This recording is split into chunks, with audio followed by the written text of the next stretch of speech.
Dar es Salaam. Kwa kweli tunashukuru Mungu ni salama kabisa. Na kama ni salama basi ni jambo jema. Nimekutafuta bwana nikasema nipate update ya kinachoendelea huko. Mmewasili tayari huko visiwani Zanzibar kwa ajili ya mchezo wenu wa fainali kesho kutwa dhidi ya Simba Sports Club. Tuambie hali ya kikosi na maandalizi mengine yanakwendaje?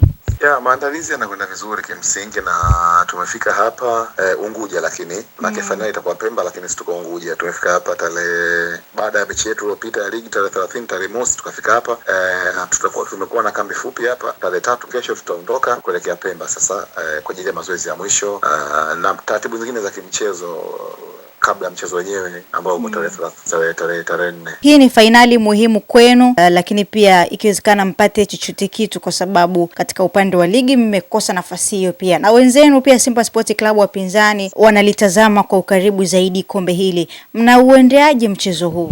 Kwa tahadhari kubwa, kwa sababu hii ni fainali. Japo nacheza na Simba, lakini hata ingekuwa timu nyingine yoyote bado fainali, na fainali lazima tu itakuwa ina vitu vyake. Timu ambayo imefika fainali maana yake imepita hatua nyingi sana na ina uwezo mkubwa sana huko ilikotoka hadi inafika fainali.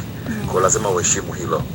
Na sisi tunajua kwamba tunakwenda kwenye fainali, mechi ngumu, mechi ya kimkakati. Mechi za fainali huwa zinachezwa kimkakati. Hazichezwi kwa ajili ya kuburudisha, zinachezwa kwa ajili ya kupata matokeo tu. Fanya unachoweza ufanye kupata matokeo. So hata sisi tutajitahidi kufanya hivyo. Mwalimu anaandaa timu hivyo na wachezaji wanataka hiyo. Acha tuone kama uwanja wa Gombani Pemba mnautazamaje? Unaweza kuwa sehemu ya nyenye kuondoka na furaha tarehe 4. Furaha ni vile tutakapocheza sisi wenyewe, wala sio uwanja. Wao kuweza kupata katika uwanja wote. Kwa hiyo kikubwa sio uwanja, kikubwa ni sisi kujiandaa vizuri, kucheza vizuri. Ila tunaamini kwamba uwanja wa Gombani ni mzuri, utafanya mchezo uchezeke vizuri. Turejee katika ligi kidogo. Msimu umetamatika na kwa mara nyingine tena mnakwenda kushiriki michuano ya kimataifa Ungereni. Unaweza kuzungumziaje msimu wa 2025-2026? Umekuwa ni msimu wa namna gani kwenu, na pengine malengo ambayo mlikuwa mmeyaweka mwanzoni mwa msimu mmeyafikia kwa kiasi gani? Kwa zaidi ya 70% tumefanikisha malengo yetu. Tumeona kwa njia sahihi sana. So tunaendelea kuboresha yale maeneo ambayo yalitufanya tusifikie angalau 80% au 90% ili tuweze kuzitafuta katika msimu unaofuata. Lakini msimu uliopita ulikuwa bora katika maeneo mengi sana. Tumeshiriki mashindano ya kimataifa, tukafika hatua ambayo tukaweza kufika hapo kabla. Hatua makundi imetusumbua sana. Mfika safari hii tuko finali sasa hivi ya kombe la shirikisho la CRDB, ni mafanikio hayo. Tumefika finali ya kombe la Mapinduzi, mafanikio hayo.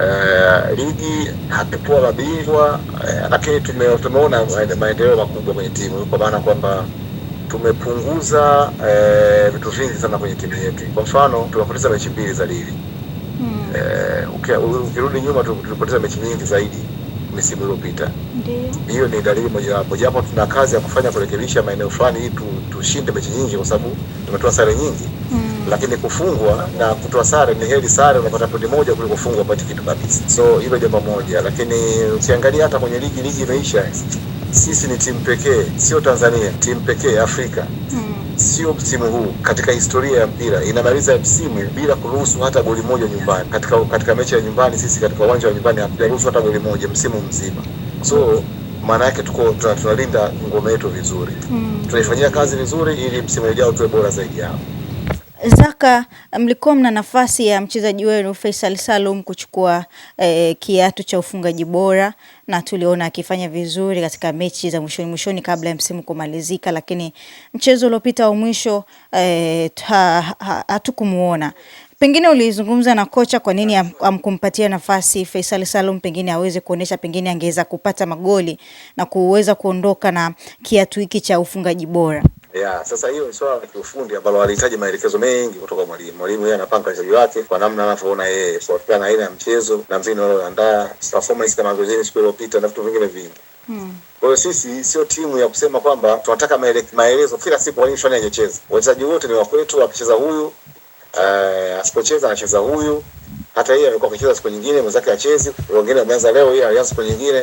Ndio mpira uko hivyo. So hatuongezi pressure sana kwenye timu au kutaka kutengeneza fulani kuwa mkubwa zaidi ya mwingine, itakuwa sio sawa. Ni jambo zuri kwamba Fei angecheza na angepigania nafasi yake labda ya kupata kiatu cha dhahabu, lakini malengo ya timu ni makubwa zaidi kuliko malengo ya mchezaji mmoja mmoja. So kama mwalimu aliweka mbele malengo ya timu kwamba aliona kwa mchezo huu mahitaji ya mechi hii yanataka mpango huu ambao labda Faisal sio sehemu ya huo mpango, sawa, hiyo ni swala la mwalimu, sisi hatuingilii. Kwa hiyo kwa maana hiyo tunaweza kusema kwamba hakikuwa kipaumbele chenu zaidi. Nini hakikuwa kipaumbele chetu?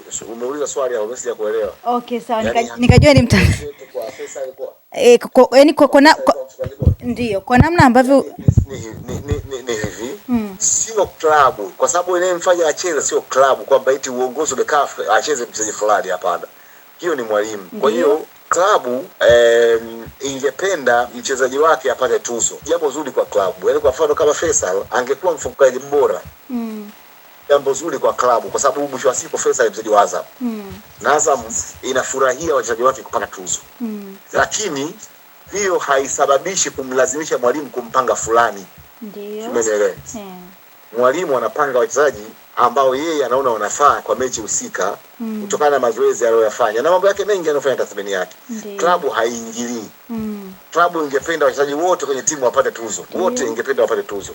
Ingependa Faisal mfungaji bora, ingependa mwingine achukue tuzo labda ya mchezaji mwenye nidhamu, ingependa mwingine achukue tuzo fulani. Ni jambo zuri kwa klabu, lakini haina cha kufanya kwenye hilo. Unadhani katika kanuni za ligi ambazo zimetumika na zinazoendelea kutumika katika misimu yote, unadhani katika marekebisho ni kanuni gani ambayo unatamani ikarekebishwe kuelekea msimu ujao? Wachezaji wa kigeni, mimi ningependa kusiwe na kiwango maalum mchezaji wa kigeni.